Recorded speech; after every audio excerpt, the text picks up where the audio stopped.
Magandang umaga po, ito po si Father J-Boy at tayo na po at magkapet pandasal. Sa araw na ito, noong 2001, ako po ay inordenahan bilang pari. At isa ito sa pinakamasaya kong araw. Alam ko rin na ito ang simula ng isang panibagong yugto sa aking buhay. Ang yugto sa karamihan ngayon, ito ang mga nagsisipagtapos ng isang kurso.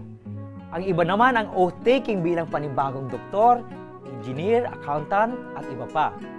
Ang iba naman ang pagpapakasal, at sa iba ang pagyao ng kanilang asawa.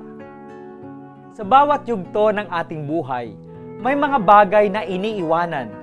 Sa Katolikong pari tulad ko, hindi na pwedeng magkaroon ng asawa. Sa pag-aasawa, hindi maaaring magkaroon ng isa pang kasama. Hindi na pwedeng balikan ang buhay estudyante pagkatapos ng graduation dahil simula na ang paghahanap ng trabaho.